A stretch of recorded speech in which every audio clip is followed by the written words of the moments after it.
এক গ্রামের দুস্থ বৃদ্ধা এক মহিলা। হাড় কাঁপানো ঠান্ডা হোক বা চাঁদি ফাটিয়ে দেওয়া রোদের গরম, চোখের নজর প্রায় ঝাপসা, হাতে পায়ে আর শক্তি নেই। কিন্তু প্রতিদিন জঙ্গলে গিয়ে শুকনো কাঠ সংগ্রহ করে বাজারে বিক্রি করে একবেলা খেতে পান, তাও আবার জোয়ার বাজরার মতো কোনো নিম্ন শ্রেণীর শস্য বীজের ছাতু জলে গুলে।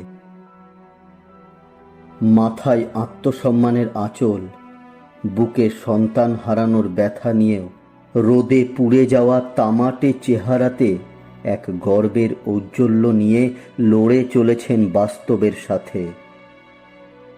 যার সন্তান এই পোড়া দেশের স্বাধীনতার জন্য প্রাণ দিয়েছিলেন, যে সন্তান নিজের মাতা পিতার কথাও না ভেবে দেশের স্বাধীনতার যুদ্ধে ঝাঁপিয়ে পড়েন, এমনই এক বীর বিপ্লবীর মা জাগরানী দেবী। এই দেবীর গর্ভে জন্মগ্রহণ করেন এমন একজন বীর, যিনি ব্রিটিশ সরকারের ভিতকে কাঁপিয়ে দেন। 27 ফেব্রুয়ারি 1931, 24 বছর বয়সী এক যুবকেরই বিপ্লবী দলের এক সাথী বিশ্বাসঘাতকতা করে এলাহাবাদের আলফ্রেড পার্কে ব্রিটিশ অফিসারকে চিনিয়ে দেয় যে এটাই চন্দ্রশেখর আজাদ। প্রায় 100-র কাছাকাছি বন্দুকধারী ব্রিটিশ পুলিশ ঘিরে ফেলে একা চন্দ্রশেখর আজাদকে। বীর বিক্রমে একা লড়াই চালিয়ে যান তিনি। তার এই 24 বছরের জীবনে বহু ব্রিটিশকে নরকে পাঠিয়েছেন, কিন্তু একা চালিয়ে যাওয়া এই লড়াইয়ে যখন তিনি দেখেন তার পিস্তলের গুলি শেষ, আর কোনো উপায় নেই, তখন তিনি নিজের পিস্তল নিজের কপালে ঠেকিয়ে তার কাছে থাকা ওই শেষ বুলেট দিয়ে নিজেকে চিরদিনের মতো স্বাধীন করে দেন। না, ব্রিটিশদের কাছে ধরা তিনি দেননি। মা জাগরানী দেবীর এই বীর সপুত দেশের জন্য, আমাদের জন্য নিজের বলিদান দিয়েছেন, কিন্তু এই দেশ ওই মাকে তার ন্যূনতম সম্মানটুকুও দেয়নি। আজ আপনাদেরকে আমরা এমনই এক কাহিনী বলতে যাচ্ছি যা শুনলে দুঃখ কতটা হবে জানি না, লজ্জার সাথে এক রাশ ঘৃণা এসে জমা হবে বুকের মধ্যে। কাহিনীটা বলার আগে আপনাদের কাছে একটা ছোট্ট অনুরোধ, আমাদের চ্যানেলটাকে সাবস্ক্রাইব করে রাখুন। আর হ্যাঁ, একটা কথা, আমাদের প্রতিটা এপিসোড আমরা অজানা বা জানা কাহিনী সবার সামনে তুলে ধরার চেষ্টা করি। আমাদের উদ্দেশ্য শুধুমাত্র সত্যটা তুলে ধরা। কোনো রাজনৈতিক দল, ধর্ম, জাতি বা কোনো বিশেষ মানুষকে আঘাত করা আমাদের উদ্দেশ্য নয়। চন্দ্রশেখর আজাদের শহীদ হওয়ার খবর তার মা জাগরানী দেবী বেশ কয়েক মাস পরে পান। আমরা যেটা বলতে চাইছি সেটা হলো চন্দ্রশেখর আজাদের শহীদ হওয়ার পর তার মায়ের জীবন কিভাবে কাটে। তার জন্য আমাদের একটু পিছনে যেতে হবে। চন্দ্রশেখর আজাদের নাম ব্রিটিশদের খাতায় উঠে গেলে তিনি গা ঢাকা দিয়ে প্রায় 5 বছর বুন্দেলখণ্ডে ছিলেন এবং তার সাথে ওরঝা ও ঝাঁসিতে কিছুদিন কাটান। ওরঝাতে সাতার নদীর তীরে একটা জায়গায় নিজের একটা কুটির বানিয়ে প্রায় 1.5 বছর সেখানে ছিলেন। সে সময় সদাশিব রাও নামের এক ব্যক্তি ছিলেন তার সব সময়ের বিশ্বস্ত সঙ্গী।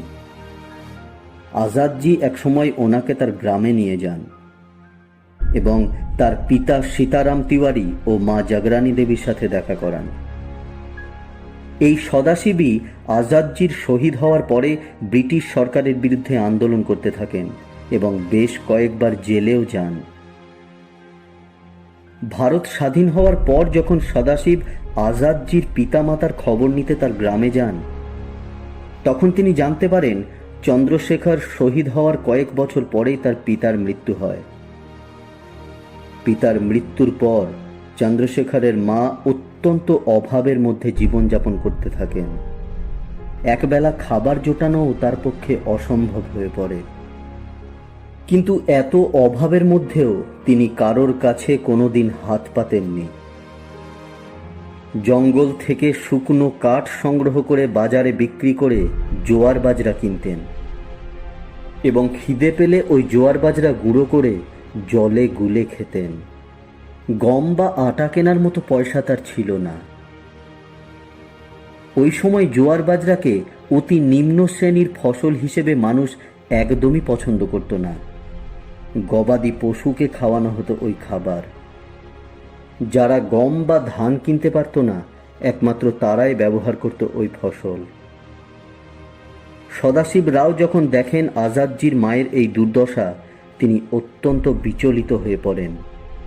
একজন মহান রাষ্ট্রভক্তের বৃদ্ধা মা এক মুঠো খাবারের জন্য সারা দিন এমন কষ্ট করে চলেছেন। তিনি যখন খোঁজ নেন যে গ্রামের কোনো মানুষ তাকে সাহায্যের জন্য কেন এগিয়ে আসে না, তখন তিনি জানতে পারেন যে আজাদজির মাকে গ্রামের মানুষ ডাকাতের মা বলে তাকে সমাজ থেকে বহিষ্কার করে দিয়েছে। এসব দেখে সদাশিব রাও জগরানী দেবীকে তার সঙ্গে যেতে অনুরোধ করেন, কিন্তু আত্মসম্মান নিয়ে বেঁচে থাকা ওই হতদরিদ্র মা তাতে না করে দেন।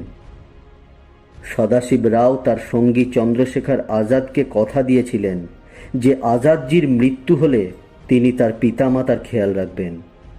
এই প্রতিজ্ঞার কথা যখন তিনি বলেন, তখন জগরানী দেবী রাজি হন যেতে। কিন্তু সদাশিব রাওয়ের অবস্থাও খুব একটা ভালো ছিল না। তার ঘর একদমই ছোট, নিজেরই মাথা গোঁজার জায়গা নেই। সদাশিব রাও আজাদজির আর এক সঙ্গী ভগবান দাসের বাড়িতে আজাদজির মায়ের থাকার ব্যবস্থা করেন এবং আমৃত্যু তার সেবাও করেন। নিজের আর্থিক দুর্বলতা সত্ত্বেও আজাদজিকে দেওয়া কথা রাখতে তিনি তার মাকে অনেক তীর্থযাত্রাতে নিয়ে যান। 1951 সালে যখন ঝাঁসিতে চন্দ্রশেখর আজাদজির মা জগরানী দেবী শেষ নিঃশ্বাস ত্যাগ করেন, সদাশিব রাও নিজের মায়ের মতোই তার অন্ত্যেষ্টিক্রিয়া করেন।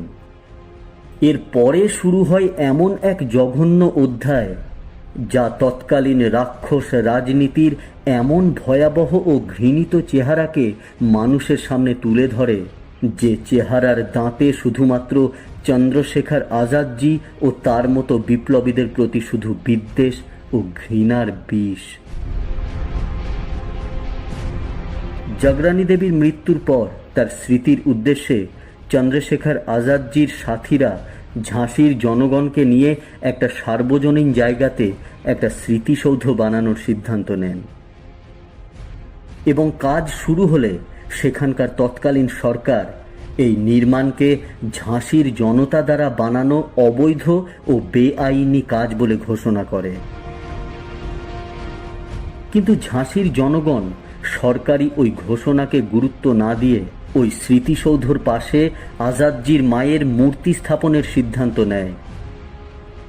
মূর্তি বানানোর দায়িত্ব আজাদজির বিপ্লবী সঙ্গী শিল্পকার রুদ্রনারায়ণ সিংকে দেওয়া হয়। তিনি ছবি দেখে জগরানী দেবীর মূর্তি বানিয়ে দেন। ঝাঁসির জনগণের এই কর্মকাণ্ড দেখে তৎকালীন সরকার নিজের রাক্ষস রূপ ধারণ করতে শুরু করে। যখন সরকারের কর্তাদের কাছে খবর যায় যে আজাদজির মায়ের মূর্তি তৈরি হয়ে গেছে এবং সদাশিব রাও, রূপনারায়ণ, ভগবান দাস সমেত বেশ কয়েকজন বিপ্লবী ঝাঁসির জনতার সাথে মূর্তি স্থাপন করতে যাচ্ছে, তখন সরকারি কর্তারা ওই মূর্তি স্থাপনকে ঝাঁসির আইনের পক্ষে ক্ষতিকারক বলে ঘোষণা করে। না, কথাটা ভুল নয়, ক্ষতিকারকই তো। এত বিপ্লবীর প্রাণ দেওয়ার পর যখন ভারত স্বাধীনতা লাভ করল এবং ওই স্বাধীনতার ক্রেডিট এমন একটা পার্টি নিজেদের নামে নেবে, ইতিহাস লেখা হবে সেই মতো। ব্রিটিশতন্ত্র থেকে মুক্তি পেয়ে যে পার্টি গণতন্ত্রের নামে পরিবারতন্ত্র প্রতিষ্ঠা করবে দেশে, এ মূর্তি তাদের পক্ষে ক্ষতিকারক নয়। নেতাজি সুভাষচন্দ্রের মতো বীর যেখানে ওয়ার ক্রিমিনাল হয়ে যান, সেখানে এই মূর্তি স্থাপন বন্ধ করা এমন কি অবাক ব্যাপার? খবর শুনে এই মূর্তি স্থাপন বন্ধ করে দেওয়ার জন্য ঝাঁসি শহরে কারফিউ জারি করা হয়। রাস্তার প্রতিটা মোড়ে গলিতে পুলিশ মোতায়েন করে দেওয়া হয়। সরকারের এই নোংরা রূপ দেখে আজাদজির সহযোগী সদাশিব রাও মূর্তি স্থাপনের নেতৃত্ব দিতে শুরু করেন। তিনি তার সহযোদ্ধা চন্দ্রশেখর আজাদের মায়ের মূর্তি মাথায় নিয়ে কারফিউ ভেঙে বাড়ি থেকে বেরিয়ে পড়েন। তিনি বলেন, যেখানে মাতৃভূমির সম্মানের জন্য আজাদজি তার প্রাণের বলিদান দিয়েছেন, আজ তার মায়ের সম্মান রক্ষায় আমি বা কেন পারবো না প্রাণের বলিদান দিতে? সদাশিবজি জগরানী দেবীর মূর্তি মাথায় নিয়ে কারফিউ ভেঙে তাদের নির্দিষ্ট জায়গার দিকে এগোতে শুরু করেন। ঝাঁসির অসংখ্য সাধারণ মানুষ তার সাথে বেরিয়ে পড়ে। জনসমুদ্রের আকার নেয় এই মিছিল। এই একতাবদ্ধতায় ভয় পেয়ে তৎকালীন সরকার সদাশিব রাওকে গুলি মারার অর্ডার দেয়।